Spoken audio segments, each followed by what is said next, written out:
안녕하세요. 오늘은 고린도 후서 5장에서 9장의 말씀입니다. 고린도 후서는 바울을 향하여 여전히 적대적인 세력이 있고 바울의 사역에 대한 오해를 갖고 있는 고린도 교회 성도들을 향해 편지한 것이 고린도 후서임을 말씀을 드렸지요. 그래서 고린도 후서 1장에서 7장에 보면 바울이 자신의 사역에 대한 이야기를 아주 자세하게 하고 있습니다. 어떤 마음으로 이 사역을 하고 있는지, 그동안 얼마나 어려운 고난들이 있었는지, 그럼에도 하나님의 은혜가 어떻게 넘쳤는지를 성도들한테 자세하게 이야기해주고 있는 것이 지난 우리가 읽었던 1장에서 4장도 그러한 내용이었고요. 그리고 오늘 우리가 살펴볼 5장에서 9장까지도 다 그러한 내용으로 이루어져 있습니다.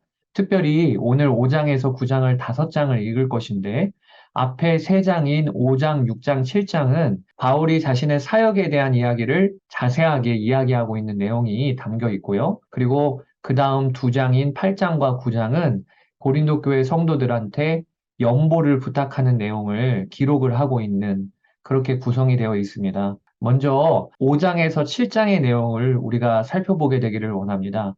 5장에서 7장에 대한 가이드를 드릴 때 순서를 좀 바꾸어서 7장부터 보고 그리고 5장, 6장에 대한 설명을 좀 드리면 좋을 것 같아요. 7장에 바울은 고린도 교회 성도들이 회개한 것에 대하여 기뻐하는 내용이 담겨 있습니다. 그래서 제가 쭉 읽어드려 보면 마음으로 우리를 영접하라. 우리는 아무에게도 불의를 행하지 않고 아무에게도 해롭게 하지 않고 아무에게도 속여 빼앗은 일이 없노라. 그러니까 바울이 지금 요청하기를 너희가 마음으로도 우리를 받아주기를 원한다. 이 말은요, 뒤집어 보면 여전히 고린도 교회 안에 어떤 성도들은 바울을 향하여 마음의 문을 열고 오해를 풀었지만 아직 그러지 않은 성도도 있다는 것을 반증해주고 있는 것이지요. 내가 이 말을 하는 것은 너희를 정죄하려고 하는 것이 아니라 내가 이전에 말하였거니와 너희가 우리 마음에 있어 함께 죽고 함께 살게 하고자 함이라. 그러면서 바울이 이렇게 이야기합니다. 우리가 마게도냐에 이르렀을 때, 이때가 언제냐면 에베소에서 큰 환난을 당하여 쫓겨났을 때입니다. 드로아에서 머물다가 그리고 마게도냐로 넘어가게 됐죠. 그 마게도냐에 이르렀을 때에도 우리 육체가 편하지 못하였고 사방으로 환난을 당하여 밖으로는 다툼이요 안으로는 두려움이었노라. 바울은 어디를 가든지 복음 전하는 일에 사람들의 적대적인 반응이 있었습니다. 그래서 밖으로는 다툼이었죠. 그리고 또 안으로는요, 마음에 근심이 있는 거예요. 에베소에서 고린도 교회를 향한 눈물의 편지를 썼는데 그 편지를 가지고 간 디도가 돌아오지를 않아서 디도를 기다리면서 그의 마음은 고린도 교회 성도들이 어떻게 됐을까 근심하고 있었다는 거죠. 그런데 그때 낙심한 자들을 위로하시는 하나님이 디도가 옴으로 우리를 위로하셨으니 그렇게 기다리고 있었던 디도가 마게도냐로 도착을 한 것입니다. 그리고 바울과 만나게 된 것이죠. 디도가 온 것도 위로였지만 그가 가지고 온 소식은 더욱 바울을 위로하고 기쁘게 했습니다. 그가 온 것뿐 아니요 오직 그가 너희에게서 받은 그 위로로 위로하고 너희의 사모함과 애통함과 나를 위하여 열심히 있는 것을 우리에게 보고함으로 나를 더욱 기쁘게 하였느니라. 그러니까 바울이 에베소에서 눈물의 편지를 써서 보냈는데 그 편지를 받아들고 성도들 중에 애통함이 일어나고 그리고 또 다시 바울을 향하여 사모하는 성도들이 일어나고 이 일에 대하여 디도가 보고한 것이죠. 그게 그렇게 큰 기쁨이 되었다는 것입니다. 바울은 그러면서 그러므로 내가 편지로 너희를 근심하게 한 것을 후회하였으나 내가 너무 심하게 편지를 쓴 것 아니었나? 그러지 않아도 이렇게 성도들이 애통하면서 돌아설 것이었는데 이런 이야기인 거예요. 그런데 그렇게 편지를 쓴 것도 지금은 후회하지 아니함은 그 편지가 너희로 잠시만 근심하게 하였음을 알미라. 바울이 7장에서 이 고린도후서를 쓰기까지의 과정을 이렇게 다루고 있는 것입니다. 그리고 앞에 있는 5장과 6장에는 우리가 어제 보았던 3장과 4장에 이어서 자신의 사역에 대한 설명을 고린도 교회에 꾸준히 하고 있어요. 우리는 차라리 몸을 떠나 주와 함께 있는 것을 원한다. 바울은 그 하나님 나라에 대하여 눈이 열려 있기 때문에 하루속히 하나님 품으로 가고 싶은 것이죠. 그러나 하나님이 두신 자리이니 내가 이 자리에 있든지 떠나든지 모든 순간 주를 기쁘시게 하는 자가 되기를 힘쓴다라고 하면서 바울이 그러한 마음으로 또 그러한 자세로 사역을 감당하고 있다는 것을 알려주고 있는 것입니다. 그러면서 이제부터는 내가 너희들을 향하여서도 어떤 사람도 육신으로 알지 아니하노라. 이 말이 무슨 얘기냐면 바울을 향하여 적대하고 바울을 향하여 오해하고 있는 고린도 교회 세력들이 있음을 알았는데 바울이 이제 우리 서로 그리스도 안에서 새로운 피조물임을 인정하자. 이전 것은 지나갔으니 보라 새 것이 되었도다. 라고 이렇게 편지를 하고 있는 것입니다. 예수 안에서 이전에 내가 왕노릇했던 내 옛 자아도 끝났고 과거의 나의 모든 죄의 기록도 다 지워졌어요. 그래서 바울은 오직 살든지 죽든지 주의 영광을 위하여 사는 새로운 피조물이 된 것처럼 너희도 육신을 따라 서로를 판단하고 정죄하는 일은 그치고 그리스도 안에서 새로운 피조물이요 한 몸이 되었다고 하는 것을 이야기하고 있는 것이죠. 또 이어서 바울은 하나님이 나에게 사도라고 하는 직분을 주님이 친히 주셨다. 내가 이 직분이 비방을 받지 않게 하려고 무엇에든지 아무에게도 거리끼지 않게 하고 복음 전하는 일을 위하여 내가 생활비를 직접 벌고 누구 하나 오해가 없도록 복음을 전하는 일에만 전념했다는 이야기를 하고 있는 거죠. 그러면서 바울은 자신이 대접을 받고 편안한 환경에서 복음을 전한 게 아니라 말할 수 없는 고난 가운데 복음을 전하고 지금까지 이르렀다고 그렇게 자신의 사역에 대한 이야기를 하고 있어요. 많이 견디는 것과 환난과 궁핍과 고난과 매맞음과 갇힘과 난동과 수고로움과 자지 못함과 먹지 못함 가운데서도 나도 그렇고 나와 함께 사역을 하는 모든 우리 동료들이 깨끗함과 지식과 오래 참음과 자비함과 성령의 감화와 거짓이 없는 사랑과 진리의 말씀과 또 하나님의 능력으로 의의 무기를 좌우에 가지고 지금까지 사역했다는 거예요. 바울이 이렇게 자신의 사역에 대한 이야기를 하는 것은요, 두 가지 효과가 있습니다.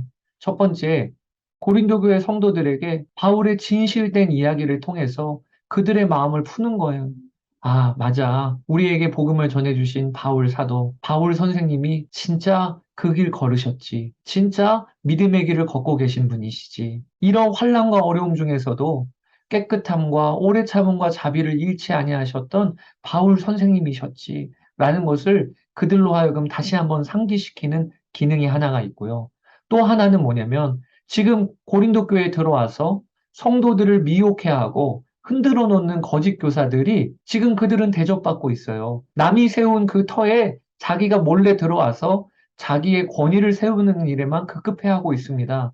그들을 향하여 바울의 자신의 사도직에 대한 고백은 그들을 향한 우회적인 경고요, 또 비판인 거예요. 누가 진짜 사도냐? 누가 진짜 하나님의 사역자냐? 누가 진짜 직분을 받은 하나님의 일꾼이냐? 라는 것을 이 고린도 교회 성도들로 하여금 판단하라 라고 하는 게 실은 이 글 안에 다 담겨 있는 거예요. 그러면서 바울은 고린도 교회를 향하여 몇 가지 권면을 합니다. 첫 번째는 너희는 하나님과 화목하라. 지금 고린도 교회 안에 여러 분쟁과 또 서로 소송이 걸렸던 일과 음란한 자들의 소식, 이 모든 문제들은 다 그 원인이 어디에 들어가 있는 거냐면 하나님과의 관계가 지금 화목하지가 않은 거예요. 지금 하나님과의 관계가 화목하지가 않고 막힌 담이 있기 때문에 죄가 역사하고 있는 거죠. 그래서 고린도 교회 성도들을 향하여 바울은 너희는 하나님과 화목하라. 이렇게 권면을 하고 있는 것입니다.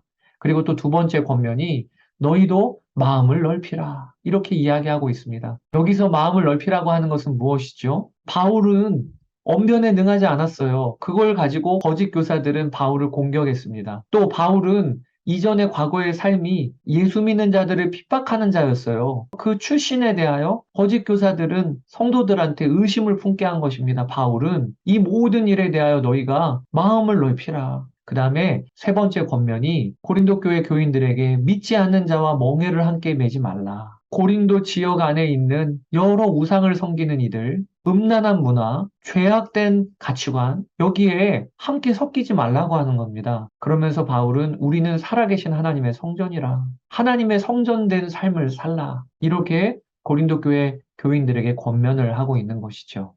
자, 이제 8장에서 9장을 우리가 볼 텐데요. 8장, 9장은 바울이 고린도 교회 성도들에게 자발적이고 준비된 연보를 부탁하는 내용이 담겨 있습니다. 8장 1절, 2절에 형제들아 하나님께서 마게도냐 교회들에게 주신 은혜를 우리가 너희에게 알리노니 환란의 많은 시련 가운데서 그들의 넘치는 기쁨과 극심한 가난이 그들의 풍성한 연보를 넘치도록 하게 하였느니라.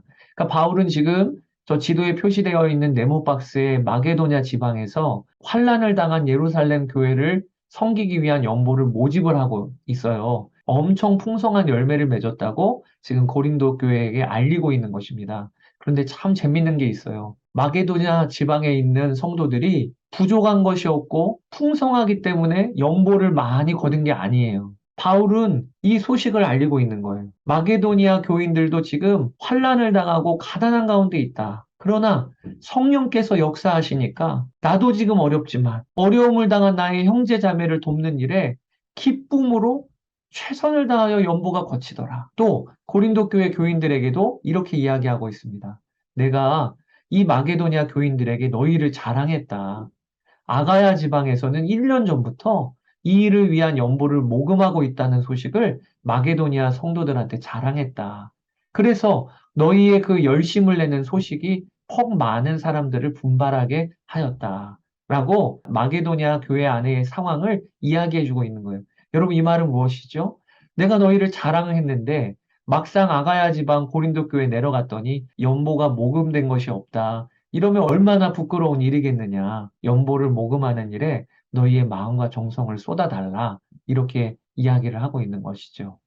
고린도 후서 8장과 9장에 보면 이 연보, 이웃을 섬기는 헌금에 대하여 몇 가지 우리가 붙잡아야 될 게 있습니다. 첫 번째는요, 연보는요, 헌금은요, 가진 것이 많은 자가 하는 게 아니라는 것입니다. 다른 사람을 돕는 일은요, 내가 여유 자금이 있으니까 도울 수 있는 게 아니에요. 예수 그리스도의 은혜를 받고 누리는 사람이 하는 것입니다. 만왕의 왕이신 하나님께서 나를 위하여 베풀어 주신 사랑, 그리고 은혜가 이루 말할 수 없이 크다. 이것에 대하여 알고 누리는 자가 마음에 나도 그처럼 다른 사람에게 은혜를 베푸는 일에 인색하면 안 되지. 이렇게 연보하게 된다는 것이에요. 또 우리에게 주시는 메시지는요. 헌금 또 성도 섬기는 일에 참여하는 것은 은혜다. 라는 것을 알아야 하겠습니다. 내가 열심히 땀 흘려 번 돈을 다른 사람에게 나누어 주는 것은 헌신이라고 생각하죠. 그런데 하나님께서는요, 그걸 우리가 받은 은혜라고 말씀하세요. 여러분, 다른 사람 돕는 게 왜 나에게 은혜죠? 하나님이 보고 계시니까. 하나님은 다른 사람을 돕는 나를 기뻐하시고 또 잘했다고 칭찬해 주십니다. 그리고 내가 부지런히 다른 사람을 살리고 세우면 그 상급이 하나님 나라에서 쌓입니다. 그러니까 다른 사람을 도울 수 있는 것은 은혜인 거죠. 내가 다른 사람을 도우면 이 도움을 받는 사람이 수지 맞는 게 아니고요. 도움을 주는 내가 수지 맞은 것입니다. 우리 성도는요, 재정에 대하여 보는 눈이 다 달라지는 것입니다. 우리는 받는 게 은혜가 아니고 나누고 베푸는 게 은혜인 거예요. 받는 게 은혜라고 여겨지는 사람은 그 심령 안에 나는 부족하다고 여기니까 받는 게 은혜인 거죠. 그런데 우리 성도들은요, 예수 그리스도께서, 하나님이신 그분께서 내 안에 오셨기 때문에 나는 부족한 게 없는 사람이에요. 그게 우리의 믿음의 고백입니다. 그러니까 다른 사람한테 나눠주고 베풀고 넘치고 흘러가고 이게 우리의 일어난 일인 거죠. 하나님은 우리가 다른 사람에게 베풀고 착한 일을 하기 시작하면 오히려 더 넘치게 부어주시는 분이십니다. 그게 오늘 고린도 후서 8장 9절에 또 중요한 한 가지의 가르침이에요. 여러분, 나누고 베푸는 일, 이것을 은혜라고 여기는 눈이 열리시게 되기를 축복합니다. 그리고 또 그 믿음의 한 걸음을 걸을 때 하나님께서 감당할 힘 주시고 더 감당하라고 채우시는 것도 경험하시는 여러분 되시기를 주의 이름으로 축복합니다. 바울은 이 일을 위하여 디도를 먼저 너희에게 다시 보내니까 너희가 내가 가기 전에 미리미리 연보를 준비하라 라고 부탁을 합니다. 자, 여기까지 고린도후서 5장에서 9장을 우리가 살펴보았습니다. 5장 함께 읽으시면서 은혜 누리시게 되기를 바랍니다. 자, 감사합니다.